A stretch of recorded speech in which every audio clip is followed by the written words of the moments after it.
ముగ్గురు ముఖ్యమంత్రులు కర్ణాటకలో కలిసిన తర్వాత సమ్మక్క సాగర్ ప్రాజెక్టును ఆంధ్రప్రదేశ్ వదులుకోమన్నదని, దానికి మన రాష్ట్ర ప్రభుత్వం ఒప్పుకున్నది అనేటువంటి వార్తలు మీడియాలో వస్తూ ఉన్నాయి. దీనికి రేవంత్ రెడ్డి సమాధానం చెప్పాలి. మీ ముగ్గురు ముఖ్యమంత్రుల మీటింగ్లో సమ్మక్క సాగర్కు 47 టీఎంసీల నీటి వాటాను, మన రాష్ట్ర వాటాను వదులుకోవడానికి మీరు ఒప్పుకున్నారా? ఎందుకంటే ఆల్రెడీ మీరు కర్ణాటక మీటింగ్ జరిగిన తర్వాత, తుంగభద్ర గేట్ల ఓపెనింగ్ ప్రోగ్రాం తర్వాత అనేక వార్తలు మీడియాలో వచ్చినాయి. 47 టీఎంసీలు వదులుకుంటున్నారు అని వార్తలు వచ్చినాయి. ప్రభుత్వం స్పందన లేదు. ఇప్పుడు ఎజెండాలకు వచ్చేసింది, జీఆర్ఎంపీ ఎజెండాలకు వచ్చేసింది. ఎస్, ఈ 47 ఇచ్చేదే లేదు అంటున్నారు ఆంధ్రప్రదేశ్. దీని మీద మీ స్టాండ్ ఏంది? ఈ 47 వదులుకున్నారా, వదులుకోలేదా? What is the stand of Telangana? ఎట్లా వదులుకుంటారు మీరు? ఈ 47కి ఆల్రెడీ మేము హైడ్రాలజీ క్లియరెన్స్ తెచ్చి ఉన్నాము.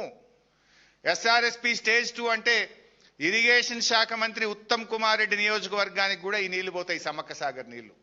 హుజూర్ నగర్, కోదాడ, సూర్యాపేట, తుంగతుర్తి ఆ నియోజకవర్గాలకు కూడా నీళ్లు వెళ్తాయి. నీళ్ల మంత్రి నియోజకవర్గానికే కిందికి నీళ్లు వస్తుంటే మరి పట్టి ఉంటుందా, పట్టి లేదా మీకు? Will you respond or not? How it, అది ఎట్లా వస్తుంది ఎజెండాలో? బీఆర్ఎస్ అనుమతి తెచ్చినాక అది ఇప్పుడు అనుమతులు ఇవ్వద్దని రద్దు చేయాలని ఎజెండాలోకి వస్తే నీళ్ల మంత్రి ఏం చేస్తుండు? మరి ముఖ్యమంత్రి నువ్వు లోపల ఏమైనా ఒప్పుకున్నావా, ఒప్పుకోలేదా? ఎక్కడి నుంచి ఇది ఎజెండాలు వచ్చింది? ఈ లీకులేంది? ఈ వార్తల మీద ప్రభుత్వం క్లారిటీ ఇవ్వాలి. సమ్మక్క సాగర్ అనుమతులు సాధించాలి. ఈ ఎజెండా రద్దు కావాలి. ఫస్ట్ ఆఫ్ ఆల్ పార్లమెంట్లో పోరాడాలి మీరు. ఎజెండా రద్దు కావాలి. దీని మీద వారం రోజులైంది, ఎజెండా వచ్చినాక ఇది ఎట్లా పెడతారు ఎజెండాలని రాష్ట్ర ప్రభుత్వం అడగదా?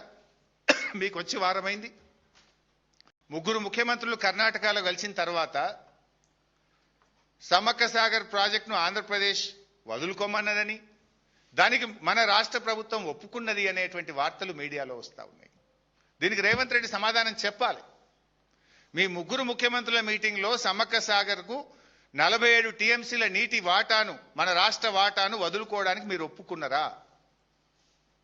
ఎందుకంటే ఆల్రెడీ మీరు కర్ణాటక మీటింగ్ జరిగిన తర్వాత, తుంగభద్ర గేట్ల ఓపెనింగ్ ప్రోగ్రాం తర్వాత అనేక వార్తలు మీడియాలో వచ్చినాయి.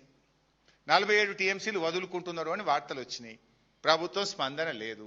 ఇప్పుడు ఎజెండాలకు వచ్చేసింది, జీఆర్ఎంపీ ఎజెండాలకు వచ్చేసింది. ఎస్, ఈ 47 ఇచ్చేదే లేదు అంటున్నారు ఆంధ్రప్రదేశ్. దీని మీద మీ స్టాండ్ ఏంది? ఈ 47 వదులుకున్నారా, వదులుకోలేదా? What is the stand of Telangana? ఎట్లా వదులుకుంటారు మీరు? ఈ 47కి ఆల్రెడీ మేము హైడ్రాలజీ క్లియరెన్స్ తెచ్చి ఉన్నాము. ఎస్ఆర్ఎస్పీ స్టేజ్ 2 అంటే ఇరిగేషన్ శాఖ మంత్రి ఉత్తమ్ కుమార్ రెడ్డి నియోజకవర్గానికి కూడా ఈ నీళ్లు పోతాయి, సమ్మక్క సాగర్ నీళ్లు. హుజూర్ నగర్, కోదాడ, సూర్యాపేట, తుంగతుర్తి ఆ నియోజకవర్గాలకు కూడా నీళ్లు వెళ్తాయి. నీళ్ల మంత్రి నియోజకవర్గానికే కిందికి నీళ్లు వస్తుంటే మరి పట్టి ఉంటుందా, పట్టి లేదా మీకు? Will you respond or not? How it, అది ఎట్లా వస్తుంది ఎజెండాలో? బీఆర్ఎస్ అనుమతి తెచ్చినాక అది ఇప్పుడు అనుమతులు ఇవ్వద్దని రద్దు చేయాలని ఎజెండాలోకి వస్తే నీళ్ల మంత్రి ఏం చేస్తుండు? మరి ముఖ్యమంత్రి నువ్వు లోపల ఏమైనా ఒప్పుకున్నావా, ఒప్పుకోలేదా? ఎక్కడి నుంచి ఇది ఎజెండాలు వచ్చింది? ఈ లీకులేంది? ఈ వార్తల మీద ప్రభుత్వం క్లారిటీ ఇవ్వాలి. సమ్మక్క సాగర్ అనుమతులు సాధించాలి. ఈ ఎజెండా రద్దు కావాలి. ఫస్ట్ ఆఫ్ ఆల్ పార్లమెంట్లో పోరాడాలి మీరు. ఎజెండా రద్దు కావాలి. దీని మీద వారం రోజులైంది, ఎజెండా వచ్చినాక ఇది ఎట్లా పెడతారు ఎజెండాలని రాష్ట్ర ప్రభుత్వం అడగదా?